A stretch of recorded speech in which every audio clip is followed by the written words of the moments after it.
Hey guys, this is Inara taking her fourth action.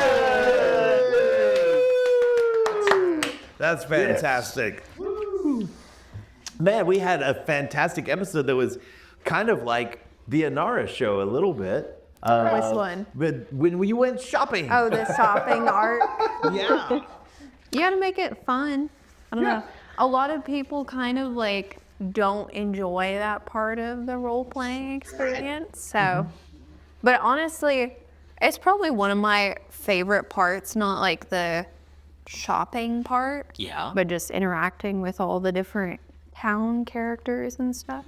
That's awesome. Yeah, the It's fun. downtime is when you really get to interact. You don't interact much when you're fighting things Right. in the dungeon. Yeah. No, I think I enjoy it. We blend in some role play during it, which is pretty cool.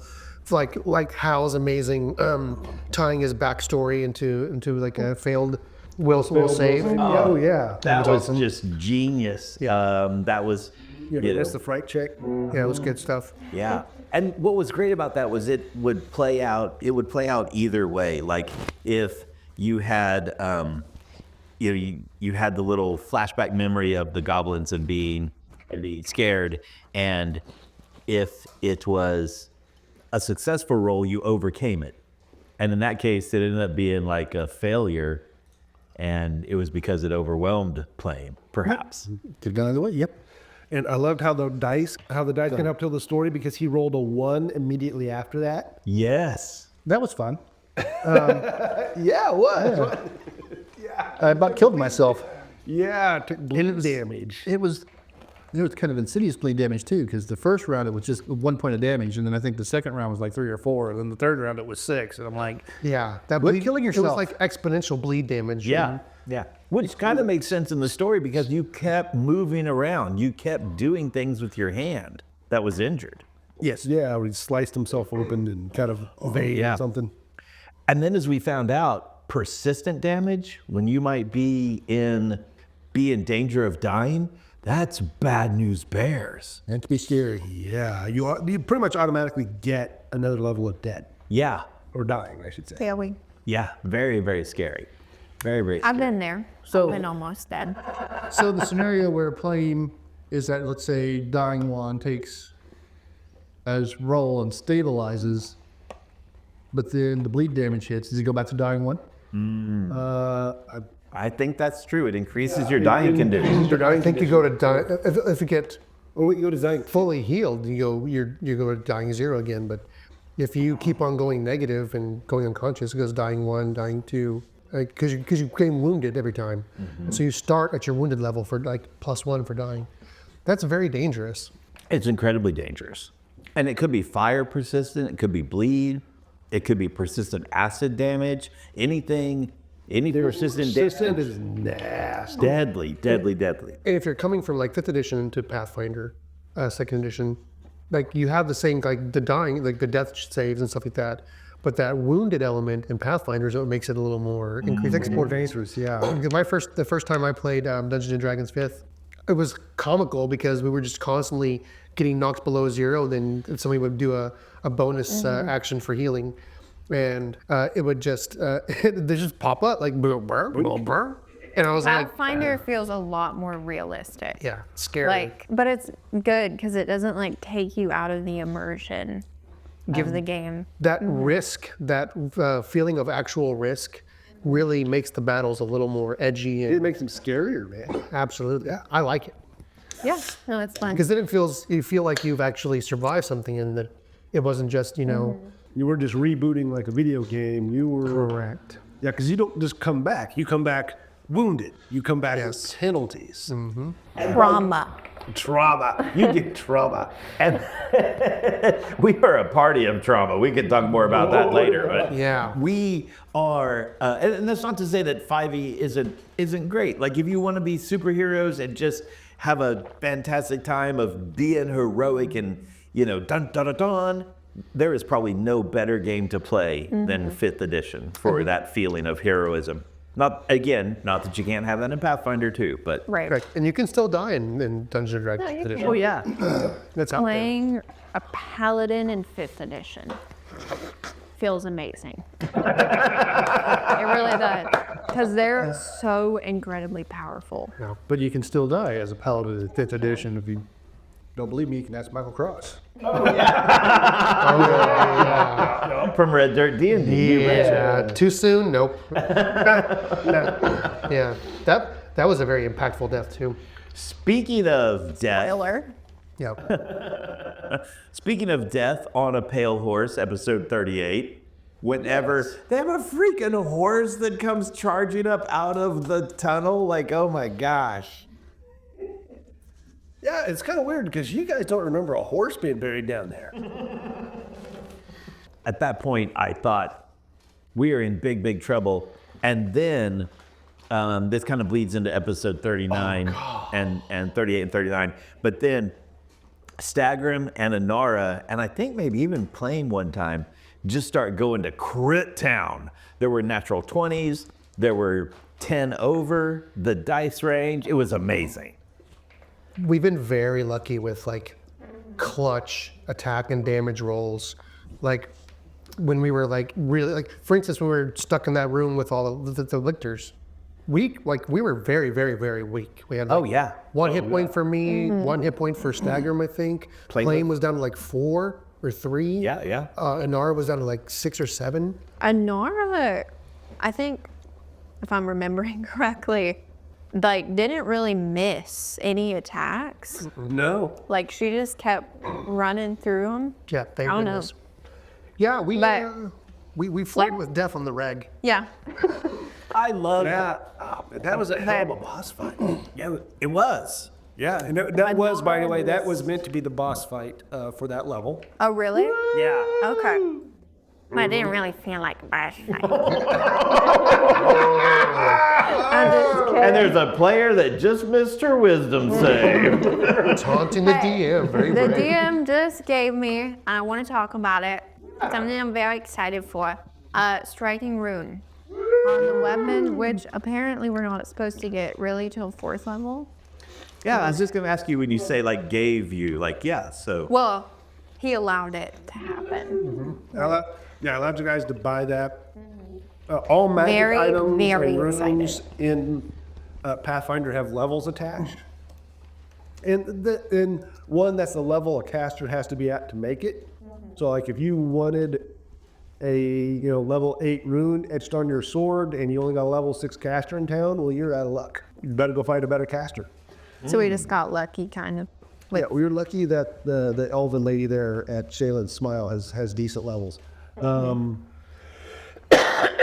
And likes us enough. And likes you. currently. You made some really good diplomacy checks. Yeah. And bribed her with, I mean, come on, you bribed her with magical weapons from a lictor, and she's an artist. That's a big deal to her. But yeah, those levels, those are one level you have to be to make it, but it's also like a general recommendation to the DM when the party should get access. Oh, good point. Now you guys hit 3rd level. Technically, those striking wounds are 4th level items. Yeah. So that is a little ahead. Don't worry, I'll make up for it by We're making gonna monsters need 'em. tougher. We're gonna need it. For those who don't know, a striking rune is just double your damage dice. Yeah. So it's now like Well, just it's 1 additional damage dice. yes. So whatever you had, like a 1d12 for me, is now 2d12. Yeah, that's Which is, I didn't know it worked that way, which is pretty insane. And It's really good. yeah, it's so good. It's not so different from body casting runic weapon on somebody. So Yes. as you have a runic weapon to Inara, to Stagrim now. So could that? So now that would stack though. No, No. it makes it's equivalent to a +1. Oh, it is. Yeah, so Okay. if I cast runic weapon on yours, it won't do anything. You'll have to do it to someone else. Either myself or play. Now, you can, I think, heighten it to make it like +2. Yes, but that's like And that's something else. Heightening spells is something in Pathfinder. So I could take a 1st level spell. It's like, my 1st level spell, I'm going to memorize it as if it were a 5th level spell. And now it's going to have, double damage, triple damage, whatever. Which is pretty cool. Yeah, so I could like take magic missile and say, oh, yeah, this isn't your 1st level magic missile. No, sir, this isn't something the apprentices cast. This is a 5th level magic missile, and you're going to get a whole lot more damage from it. Yeah. No, heightening, so runic weapon, I can't heighten until 6th level. or 6th caster level, which is level 13. Yeah, now that's a bit different from earlier versions of D&D, where some spells just did so many dice per level. Like Right. if you're a 5th level magic user and you cast Fireball, it's 5d6. When you get 6th level, it automatically goes up to 6d6. Yeah. It's 7d6 at 7th level. And usually there was a max, like 8 or 9. Yeah. There are different, the Pathfinder is definitely like Step to it differently. yeah, they plan out the heightenings at different levels. Cantrips, they heighten automatically every other level. So like 1, 3, 5. And they're like your bread and butter, like magic spells, much like in D&D 5th edition. That's like your key spells and stuff. I really like this from a build perspective because if you had a character that you kind of, a spellcaster, you were building like a signature look, so to speak, or a signature effect, whether it be like magic missile or sleep or something like that. This way, it kind of can level with you and you can continue to use that hallmark spell, that signature spell, all the way up. Yes. you know? And that's also one of the magic things that's great with melee weapons is that this idea of the rune. Because now it's not, oh, you need to trade in your +1 weapon for a +2 weapon, or now I found this +2, flaming sword. And so in Inara's case, she has this weapon that has family history to her. Yeah. And instead of having to choose to use this mundane, like, as in like normal, not as in non-magical, she now, we can let her have the same family heirloom and we can add magic to it. Yeah. Right. And what's really handy is if you have a character who uses an unusual weapon, like, oh, my character, I'm a halberd specialist. So you could be running into magic halberd. Or dwarven urgosh, or like a halfling sling staff. Hobgoblin. Yeah. How many? Yeah. Or Hal's weird crossbow, Plame's weird crossbow. Yeah. How many of those are you gonna roll up on in the dungeon? But you find like a great axe a flaming great axe. Well, you can go to your Just go sell local it. article shop and you say, hey, transfer this rune for me, and it costs Right. There you X go. amount of gold. And you can transfer it to the family heirloom that you're gonna use all day long. Yeah.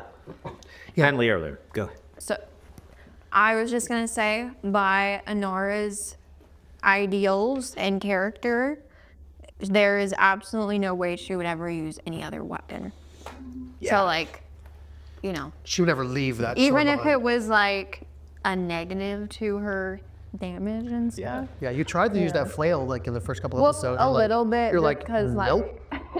Well, just because we needed it. Yeah, but, well, you're fighting skeletons and the Right. sword wasn't cutting it. but obviously, she's not going to, like, sell her sword and get a new one or something. I cannot wait until we get a chance to see like the origins of Fang and where yeah. Fang came from and stuff. I hope we get to see that I'm sometime. Go ahead. You hopefully what? Hopefully, pretty soon, working on another flashback of the backstory. Very small. That would be super awesome. So. But I just want to, there's part of her backstory that I want to like kind of just take out, and we see that part without really any context. I like it. So, because what we saw before is like very little. And then I kind of just want to throw us into a certain part with no context whatsoever. More as an adult, or are you talking like teenage, or? Probably the teenage years. Oh, Yeah. I do know a good place to put that one. Yeah. But, yeah. Okay. Unfortunately, talk the about place it I'm more. thinking of is further along in the campaign. Oh, is it? Yeah. No, I mean, if it needs to wait, it can wait. Speaking of backstory elements, Yeah. right now we're past the point where of yet to be recorded Boddy backstory element is in the game. Oh. And so I don't want to tell you guys. Stacy and I have worked it out. It was an amazing backstory element, right? Yeah. Yeah, it was very impressive. We collaborated back and forth. I had the basic idea, and then I said, "Hey, what do you think with this, Stacy?" And we worked on it, and it was a very collaborative process. And it's funny, we kept on going back and forth and adding more details to it. And I'm really, and we have not recorded it yet, by the way. I'm super excited about putting down the story. But yet for the listeners, they've probably already They've heard already it. heard it. They've already heard Yeah. that one part with the fire. Yes. Excellent. When we when Boddy comes up from the when we come back to the pickled ear, Yeah. Why is it specifically then? because Boddy goes downstairs to check on the Injured. on them when they're building when they're like boarding up the door for the night to make sure that we're safe. And as he's coming back up and he is exhausted, he makes his way up into the common room, which is almost empty, just a few drunkards and Roxy, the barkeep. And he sits down by the fire and he looks at the weapon he just acquired downstairs, this gnarled this chunk of wood with the nails through it. Yeah. That was the first lictor's Morning Star, and it brings him back to a memory of his own. A happy memory. Very happy memory. So something that the audience may already know as I ask this question, is that Morning Star, is it a hobgoblin weapon? No. Okay, because we found a dog slicer, a +1 dog slicer on a thing. So I didn't know if like it was a No. hobgoblin weapon. This thing is a chunk of polished and shaped wood that the lictor took ritual nails, like the ones that Stagger was using, and pounded them through in like random places to make this ugly, wicked-looking, intimidating, spiked Morning Star. Yeah. And that's what he wielded, and it's just awesome. And in the scene, which you guys will have heard, it takes Boddy back to a time when he was strapped to a torture device that has nails, and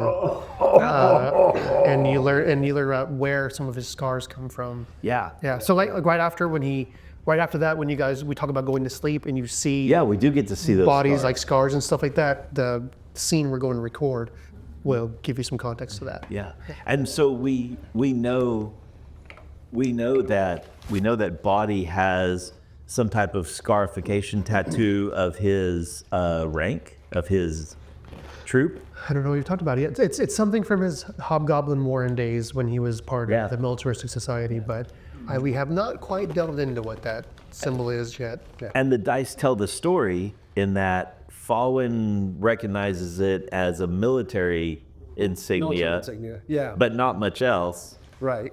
And then Plame has a moment where either the dice block his brain from realizing something, or there was just so much memory back there because, Plame, who's perhaps other than Boddy, of course, has had the most interaction with hobgoblins in a negative way, probably. Yeah.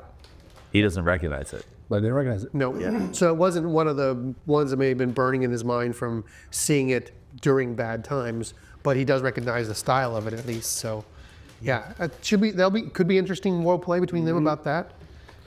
I love the fact that, again, we didn't collaborate on our backstories. Nope. Yeah. We just kind of all developed them along those lines. When Hal and I realized that we had this moment that would be a really good, like, oh, this is how these two characters could come together on the way to the party, we obviously collaborated the circus. Yeah. But the backstory of Fawin's family backstory, with there being some Hell Knight history in her backstory, and then Plame's backstory of, shall we say, some Hell Knight history in his backstory, we didn't know that about each other, I don't think. No, all of you have Hell Knight history. What? Yeah. Every single character has. Well said. Every single character has at least one Hell Knight. I'm just going to tell you right now, I have a basic outline of my character and where the backstory is and everything, but there wasn't like super specific details about every single little thing. I did not write the Hell Knights into my backstory. This is Stacy. Yeah. Like Doing implemented a his weed. little things. So he kind of just threw some details in there that connect it. You kind of left an open mystery for me. Right. About your moms. That is true. And it was like, this is a perfect place for a Hell Knight. Yeah. Right. It's the parade. Yeah. The parade. Yeah, Yeah, exactly. of a new order of Hell Knights showing up in the city. Yeah. Yeah. I love it. I think it's really been serendipitous. Mm-hmm. Yep. And gives a lot of gives us a little bit of connecting thread. And an ominous one because the Hell Knights are so intimidating. Yeah, and also the idea of making her mother is Gary. Yeah, which is good. Yeah. Back here it is, because remind me, we've talked about it before. Where is that flashback scene? Is it in Absalom? No, it's Varisia. It's Varisia. That's where a certain Stagrum is from. Varisia. Yeah, he's a native Varisia. Because what happened is people from Cheliax moved north, and then you had the Kellids who were up there. Well, there's a mix. There's the Kellids and the Vrisians who were up, and the Vrisians are kind of like, they're a mix of everything. They travel from Kadira to the north, to the Windorm lands, whatever. Yeah. They travel all over the place. So, Case. can we say specifically where it was?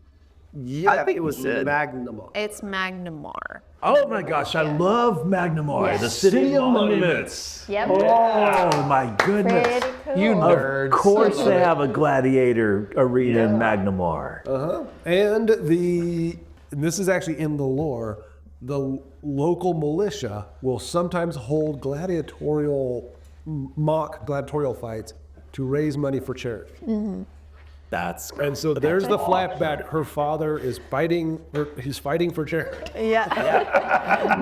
Which I was gonna talk about. I was gonna circle back to around this anyway. Not even know you were gonna say that. Like, one of the things about Inara that is always so surprising to me, it's definitely surprising to Fawin, is her sense of compassion that she has. Like, I think we talked about it, but that moment whenever Stagrum is giving his last stand I think speech. we did talk about it last time. And, but and then Inara, is like, okay, guys, everybody's together. Like, We're going down together. right? Yeah. And we see it in the basement fight whenever she just waylays through people to get to the big bad so that she can protect that town's guard that's back there in the back corner. Throwing herself in there to get to that guy, and protect him. it's hard to tell if it's intentional or not. I don't know. But no, it really is intentional because she's a good person at heart. I think that it's awesome that both Plame and Inara buck the tropes of like the brooding, violent, like barbarian and rogue that everybody usually plays into, and they make this more warm-natured, good-hearted aspect of their characters surfer shine so much in the role play. You once have Strider is like the chill surfer chick. Yeah, exactly. Barbarian. That is such an awesome she's concept. And Inara always assumes that the slights people throw at her are just their ignorance or a mistake. She doesn't take it as a serious insult. It just rolls off her back. And you'd think Barbarian would be hot-tempered and ready to fight. She's super chill about it. It's only when she defends people. Yeah. That's when there's injustice or somebody being treated cruelly or there's danger. That's when the Barbarian comes out. That's when the rage comes up. Can I just say, random note, Magnamar is so pretty. I would live there in real life. So pretty. It's on the surface. On the surface. So, speaking of The city of Barbarian too. It's a wilderness one. I'm sorry, I catch it. Yeah. speaking of compassion, in a few episodes back, Fawin actually kind of sort of was compassionate with Plame. Yeah. And then ever since then, she's doubled down on being. There's this change that again has happened. Is Fawin feeling okay? Yeah. I think elves saw Goo 10 times that day. Whoop, whoop, whoop, whoop. Yeah. There's been a thing. I didn't even think about it at the time, but it was really instituted by the fact that Plame has shown such compassion, and it's exactly what Boddy was talking about. Something has gone click inside of Fawin, and she is like, oh my gosh, he's not a horrible, rampaging, gonna eat children and babies species, right? Goblins of first edition, right? He is still a pyromaniac. He's still definitely a I'd pyromaniac. only set one fire. Maybe two. He is No, I helped with one, but I only set one. definitely that. What the hell?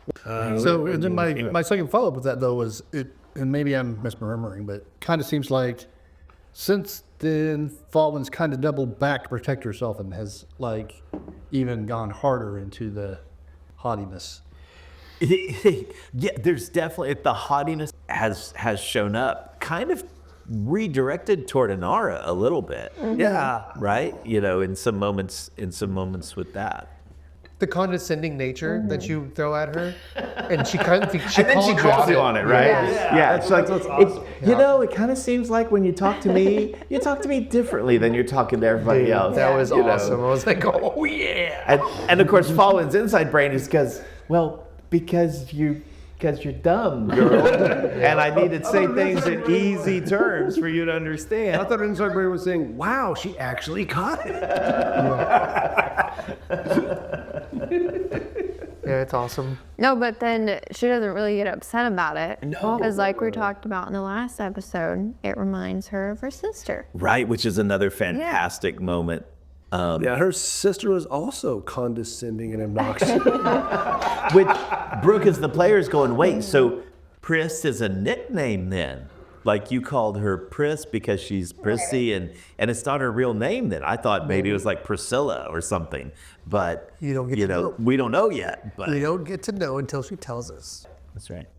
Brook did have the Freudian slip twice though of casting color spray on the goblins. I mean the skeletons. Yeah, Yes, you did. It that was was funny. funny. Stacy, talk to us for a minute about how much fun it must have been to play this whole intelligent troop of people. Like, the phalanx for the memories. I mean, having like something intelligent in this game was a nice change up. Wow. Wow. Yeah. Although Ipoli did say, I think the skeletons are smarter than our party, so. Yeah. Having the skeletons have organization and like plans and tactics. I was thinking, well, man, if they were a group of Hell Knights, how would they do it? Correct. Like they would have shield walls. By the way, when you form a shield wall, you protect your buddy to your left and your right. They both get +1. So if you have a buddy on each side in your shield wall, they're both giving you +1, so you have a +2 to your armor class. Plus your shield Plus your shield gives you a +, so you get a +4 armor class. We should form a phalanx. Yeah.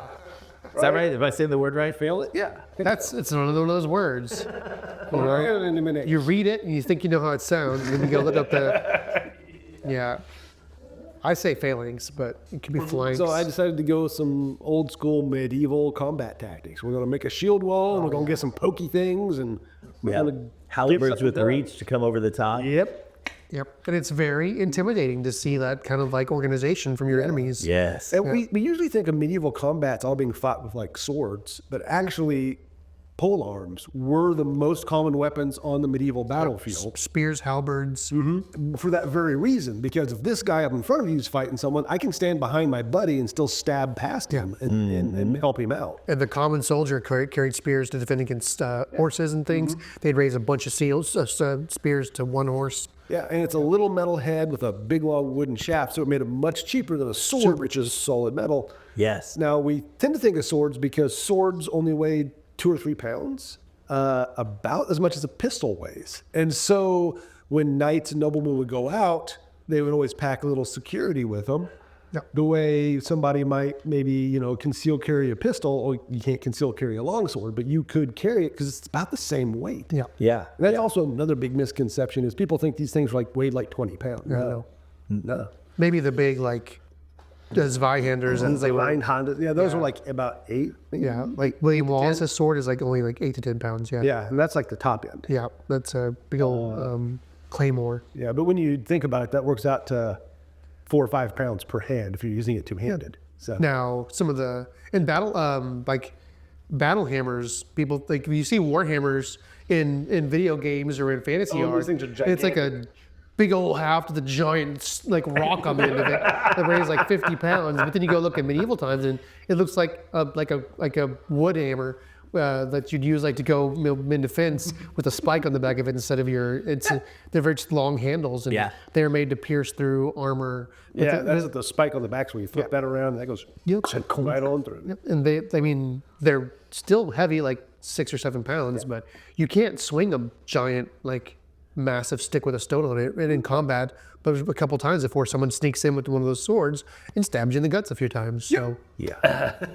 Yeah, it's interesting the misconceptions about how, but in our fantasy games, they're big old nasty looking, the giant, funky, like the Thor's hammer thing rolling around. Yeah. Speaking of reality and fantasy, we're starting to reach the point where hit points, especially for like Inara and Stagrim and Boddy, where hit points get a little weird.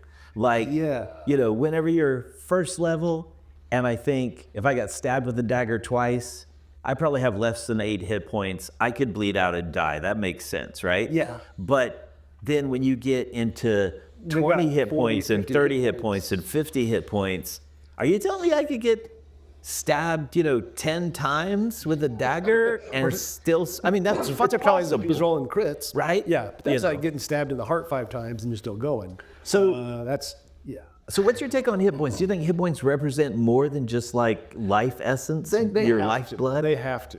Yeah. I like to think that I kind of interpret it a little bit differently depending on the character. Like with Stagrim, I talk about, it hit his armor and knocked him back. Yes. So the way I'm thinking of, he's got all this plate armor. He's taking hits and he's actually getting hit hard enough. He's getting like bruised up underneath the armor. But he's turning with it. He's learned how to like turn with the hits and absorb them.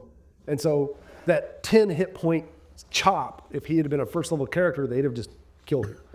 But now that he's, a third level fighter, he turns with it. And so now it glances off his breastplate. And he's all bruised up underneath, but he's still in the fight.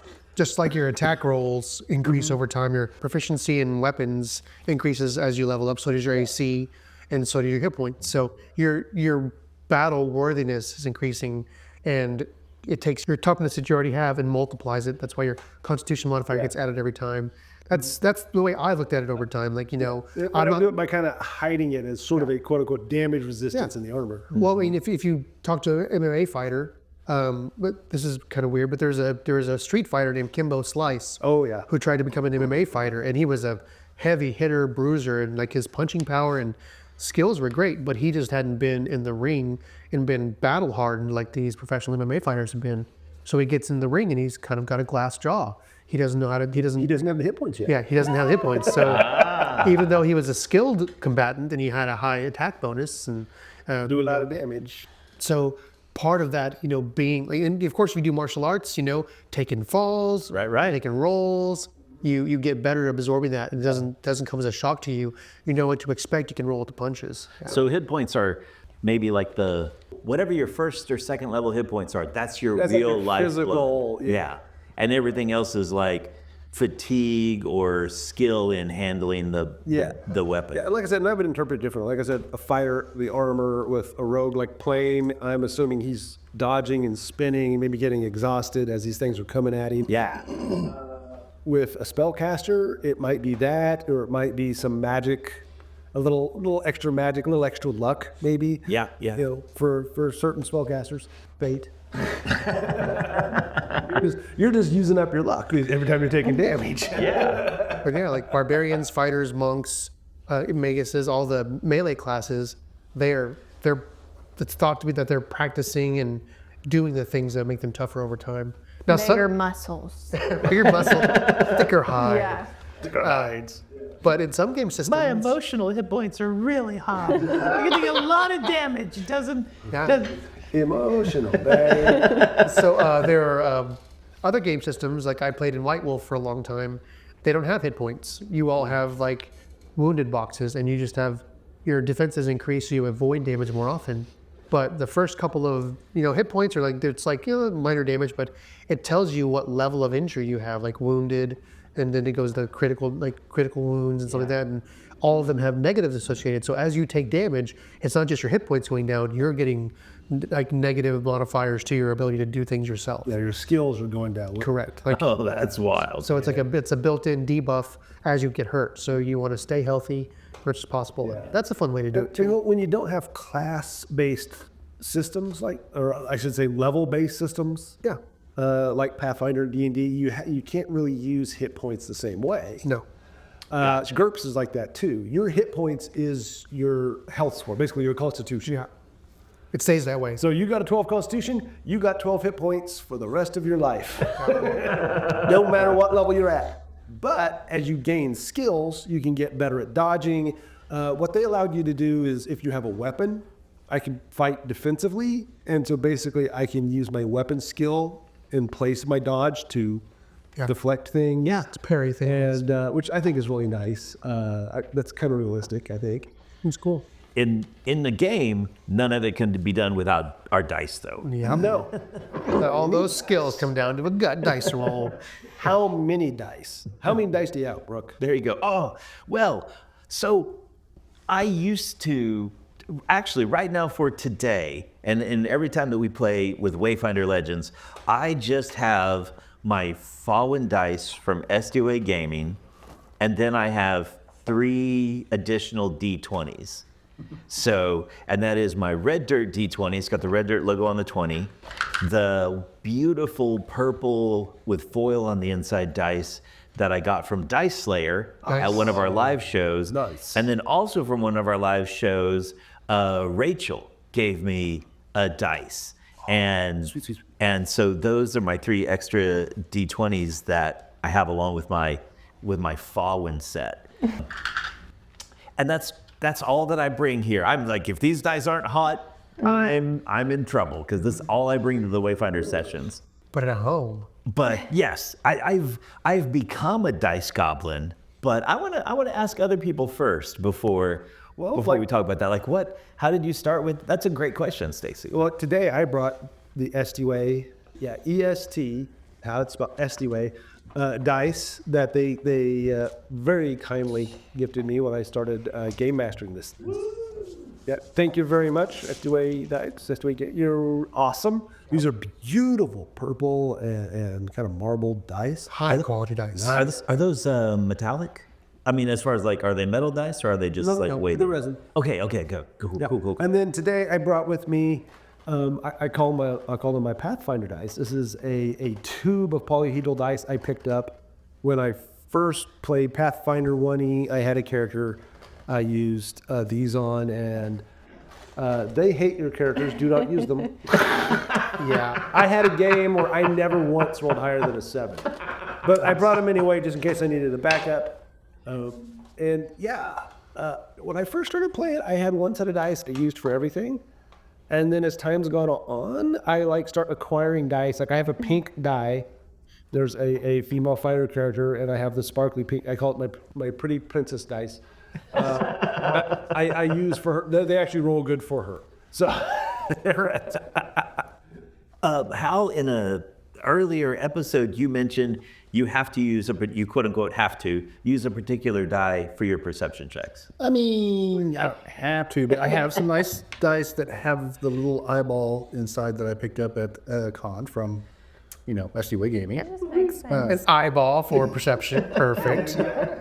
And then I just got some others. I guess if they're pretty, you kind of buy them. So here I'm playing, I've got 3 sets that I purchased. I got a set that was given to us by SDWay Gaming when we first started, the Goblin dice. My actual very first set of dice that I ever bought. Wow, do you really? And then a couple extra D6s just because extra D6s always needed. oh yeah. I'll talk about my dice. I am probably the worst Dice Goblin here. And For those who can't see, she's poured out a giant copper bag. You can hear that happening Yes. though, right? Yeah. so I probably have about, just here, At least 50 dice like right there. 10 sets, give or take. Yeah.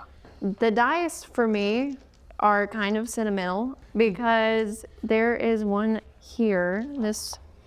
I think it's these 2. And then there's a couple others. And what what colors are they in stuff? So they're like sparkly dark blue, and then there's like a Kind of a crystalline, I guess. like a greenish crystal one. And then there's also a sparkly pink one too. So when I was a kid, me and my dad would go to Game HQ and pick out dice every time Awesome. that we went. And I still have all of the dice that we picked out together. So, That's and outstanding. specifically, I remember these gold ones. They're like literally encased in gold. These 6s. Those were always my favorite. Very Vegas. Yes. So for me, it started at a very young age. And I started kind of having a set for every character. So I have one for Inara, made by SD Way. Woo! That don't always roll that good, but that's okay. The bad dice rolls tell a story. Yeah. Yeah, they good or bad, dice rolls always tell us. I have about 6 right now that I am using for Inara. So it kind of just depends which ones are rolling good. Yeah, you just switch between Yeah, what you need. I just switch between them. But yeah, I have a lot of dice. Heck yeah. I like them. Yeah, when I first started, I only had one set of dice that I rolled around with it in a little bag, and just re-rolling the dice over and over again was just, you're still piling more and more dice. Brook's getting a picture. You probably have like You gotta get the gold ones in 50 there. or 60 dice there. Oh, I'd bet 60 at least. I don't know. That's a lot. The two. These 2 gold ones. Oh no, the two that you really like. Oh, the ones for like your memories of your dad. The 2 D20s. Yeah, these This whole thing. these ones right here. Boy phones. I think the pink one was first. I feel like it was the pink one. It's what started it all. Yeah. And then I also have little D8s. It's like a set of D8s. They're supposed to be for healing hands. Or like lay on hands. They have like little hands on the inside of them. Oh, awesome. But I would use them for my monk in a different Pathfinder game. She also lays on hands. Well, no, worship. What's the god's name? Oh, you're Rory. And his like symbol is a hand. So I see one. yeah, you That can was look at talent. Band of the hand. And those dice were cool. hot. Like they would. Yeah. When They are brutal. when Yeah, those dice are brutal. I remember that monk character, and she was a friggin' machine gun. She would just come in with flurry of blows and just boom, boom, boom, Oh, boom, yeah. boom, boom, boom, boom. And we just put her up front, and the rest of the party just kind of piled in behind her and plow through whatever came at us. yeah, Dre was brutal. So those dice were definitely laying some hands on people. We need to get that group together. We need to play that. Yeah, yeah. We haven't played in too long. Even if it's a Zoom game, we need Yeah. to play that game. For sure. So I have a very small collection of dice at this table. We're here in my house, so I have full access to all of my dice. I probably have about 200 to 300 dice in this house. Yeah. Yeah, because I have a bunch of them over here. I have like 10 sets behind me for extras for people. I have a little box next to me that has the ones I'm not using today. I have more dice over there in the kitchen, and then my bedroom, I have a bunch of dice for different game systems that I have a bunch of, like I have 40 just D10s for the White Wolf game that I bought for people because it's a D10 based system. Then I have a little block of 64 small D6s for when I played Warhammer and stuff. So I have tons of dice, but these dice are special to me. My first SD Wave set is that red set that Brook took the picture of. They're a hollow metal one, and Awesome. I was just enchanted by them, and I bought Do them. the tinkle thing. Yeah, like, they do the tinkle. Like it's really. When you roll, it's like a hollow aluminum. They're red, and they have really nice, easy to read white text. And when you roll them, They're just so awesome. it's like cool tinkly sound, which I think is just wonderful. And they're all actually pretty sharp, so they could be used as a weapon in a pinch if someone comes and invades the room. Then I have the SD dice that I was given. Caltrops. Yeah, the D4 is a caltrip. That could do serious damage. -5 speed for a while. Then I have the SDOA dice that we got for this game that Jason gave to us. Super kind of him. And they're like a purple, kind of a magical haze with a sparkly center that when you shake and move it, it's like a glitter inside, and it like flows around inside of the dice, which is really cool. That's awesome. And then I have the Dice Slayer dice that I got made for my healing checks, and it's a D20, which is a bonus she gave me for free, and then 4 D8s for all the heal checks that I do. Oh, that's awesome. Yeah, and so that's mine for this Not table. gonna lie, those are probably the coolest dice at the table. These bandage ones. Bloody bandages. Yeah, she They're so cool. yeah, she built in these like cool like little bandages for me, and she used India ink to make them like really look like blood soaked bandages. They're really fun. Yeah. I love those dice. Jeremy, you're probably on the in-between as far as like Stacy and Hal and myself. I could be wrong about that. And then Emily, you kind of maybe the youngest of us to start. But whenever you first, Emily, you guys went all the time to buy dice, but Well, we went because you wanted to go buy a board game. And I would tag along to go look at this little jar of just random dice, and I would pick out one that I thought was pretty. I know exactly which jar you're talking about at Game HQ here in Oklahoma City. That was back when they were in the old location. Yeah. John Walker. Yeah. Where are they now? Is it on? Oh, they were, sorry, it was on Penn back then. They're on Walker now. Yeah. Just down the road. It's not too far away from there. They were before. Yeah. Jeremy, did you start with, like, did you immediately start gathering dice, or was it like, did you have one set for a long time when you first started? I had one set of Dungeons and Dragons dice, but I didn't play Dungeons and Dragons first. I played White Wolf first. That was my first explore. So I had 2 sets of D10s that were just like different colors and stuff. But then, for every character that I'd buy, or I had other friends that wanted to play, I'd end up buying more D10s and more D10s and more D10s for all of them to play. And you roll like between like 5 and 6 dice usually on a really skillful roll. So I have lots of sets of about 5 or 6, 10 D10s of the same color. Yeah. And then I played Dungeons and Dragons for the first time, and I played a Halfling Sorcerer, and I have just a very basic orange set of dice.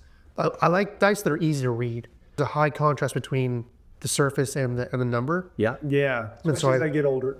Yeah, and I found this like orange speckled with green set that I still have. It's in the other room, and I just loved it, and that was my go-to set of dice. And then I found a blue one that had white text. So the orange has black text, blue one has white text, and I found these large like double-sized D20s that I use as a DM. I'd make whenever I would have a big roll that was impactful, I would roll that big boy. I call it the shot collar. I rolled those guys for like attack rolls and stuff, so the whole table could see very easily what the roll came out to. And those are my first and favorite dice. Stacey, how about you, and Hal, how about you? Like, I just had one set of dice for a long time, like in high school and stuff. I don't remember having multiple sets. But then when I restarted playing 20 years ago or whenever it was, I started acquiring, this is my Fawin dice. This is my Mokrin dice. This is my... Yeah, for the longest time we had like a couple sets. We had those red ones. You had to like color in the numbers. Mine were blue. Yours were blue, yeah. That you got from the old box set. What? Color in the numbers. What are you talking about? Oh my gosh, you don't know? No. They just came. Were they like blanks? They were, yes, it's just like yes, it's just like you just had like the mold of the dice. And in fact, some people who started early, the dice were different colors, like red, yellow, green, and blue maybe. Oh, the same dice. So not on the same dice, like each dice. So that in the rules, they could say, use the die 20, that's the blue dice. Use the D4, that's the yellow. That was very right. That's a great idea. But they just there weren't any inkings in there. So it came with the dice, the plastic dice or the resin dice, and a crayon. Yeah, a white crayon that you rubbed And on. you rubbed in and then you embedded the number with the color. So they had etched the number in there, but it was the same color. There was no ink inside. There was no ink inside of it. I am assuming it was probably when TSR was small. It was probably too expensive. Yeah, absolutely. To a 2-pass process. Yeah, to do the 2-pass process. So they just gave you a crayon and were like, go at it, dude. Yeah, It's crazy. That's what they thought of those early D&D players. It's like, well, A, they weren't able to count.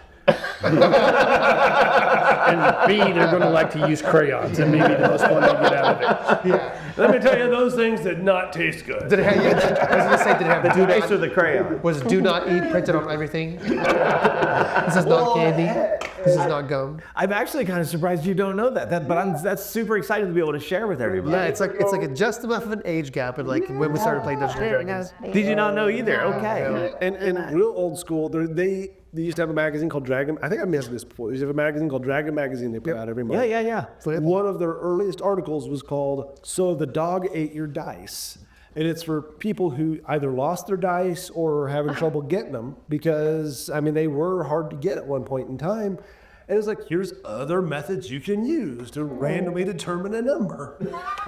So Like drawing for cards. back in those days, Looking at we a would clock. be rich with It's like if you rolled in with that many dice. Embarrassment of dice. If we rolled in with like Something like acrylic that. dice with like sparkly Yeah, stuff on the inside or Hollywood. eyeball Or an floating eyeball floating dice, they would have probably thought you were witchcraft. Yeah. Like it would have just been. you would be the talk of the town, Oh, yeah. Dungeons and Dragons town. Of course, there'd be all the outcasts. That's another thing we've talked about a couple times. It's crazy how widespread the love of Dungeons and Dragons and nerd culture is. I was telling everybody earlier that I went to the grocery store and there were these really cool workers there. They were cashiers. And I was buying the food that we just ate and buying dog food. And I said, hey, this is they were checking me out, I said, this is the food for my furry animals at home, and this food is for my gaming animals because we're gonna be playing Dungeons and Dragons this weekend. And they were like, and the cashier lady, she was like, oh, that's awesome. And shout out to Zoe if you're listening to this. And she goes, what's the name of your show? I'd really like to listen. I'm almost done with Critical Role and I need something to binge on. And so Yeah. I went over to find a piece of paper and wrote it down, and I handed her the piece of paper, and all of a sudden this other guy comes behind her and says, let me get a picture of that. And it's her manager. He goes, yeah, I'm into this stuff too. Oh my goodness. Yeah. And I was like, these are just two random people that just immediately were like, yes, give me some information. And they were super sweet and supportive and kind. And it's just cool that there's that like element of love for this hobby that back when I was a kid, you were an outcast if you were a proud Dungeons and Dragons player or role-playing games. Well, I was just going to say, it's funny you mentioned Critical Role because I really think that is the staple of this popularity, which is great, amazing. They But do like, good work. they really, I think, pushed it more mainstream to where people would just go watch it on Twitch or YouTube or whatever. Yep. And, you know. And they started playing Pathfinder. Pathfinder. Yes, They played they did. Pathfinder, but then switched. wasn't it? Yes. Yeah, Pathfinder First It was Edition. Pathfinder First But they Edition. switched to D&D Yeah. when they went public Yeah. because of the name brand Sponsorship. recognition, right? Yes. Like, Yeah. what's Pathfinder? Oh, D&D. People have heard of that. I think Wizards of the Coast found out about it and dumped a truckload of money on their doorstep and said, yeah, how about you change over to this system for us, guys? I mean, it really wasn't super popular when they first started, though. No, it wasn't. It really wasn't. They did, but Yeah. But the talent they have, like the voice actors and For sure. yeah, it really. Like, Yeah. We just hope we have a fraction of that can. Make for entertainment for you guys. Jeremy, we definitely have a fraction of this. You're speaking of cards and meeting people and, and so guys out there, folks out there, do that, man. Share the word with your friends and your neighbors and people at the bookstore. You can sense a fellow nerd, right? It's like a magical connection, right? You look across the room and you're like, oh yeah, they totally rolled dice. Like you can tell, right? So be bold, go up and share with them. But we recently got a shout out from Tyler on YouTube, who said that he found one of our business cards, right? And gave it a try, and he says, haven't regretted it yet. A YouTube comment on episode 1, The Call of Heroes. That's awesome. So Pretty cool. shout out to Tyler, man. Thank you, Tyler. Hopefully you're all the way up here at episode 43 or 44 or whatever this rolls. So Yeah, this is our which fourth action is like number 6 or 7 or something? yeah, this would I be, think we've this done is more fourth, than if my Just brain's recorded episode 43. Yeah. This is fourth action number. I think this is 37 to 42, I think, or 38 to 42 is what this one is. Okay. So like number 9 or 10 maybe? Yeah. So, Yeah. That's a lot of fourth actions. We're such big cheaters. Don't worry, I'll throw some fourth actions at you later. Speaking of throwing fourth actions at you later, I think it's time for everyone to, I think we all know, looking at that creepy doll. Time to roll initiative. Roll for initiative. Oh, roll for initiative. Let the creepy times flow. Thank you guys so much for listening. We'll see you in the dungeon.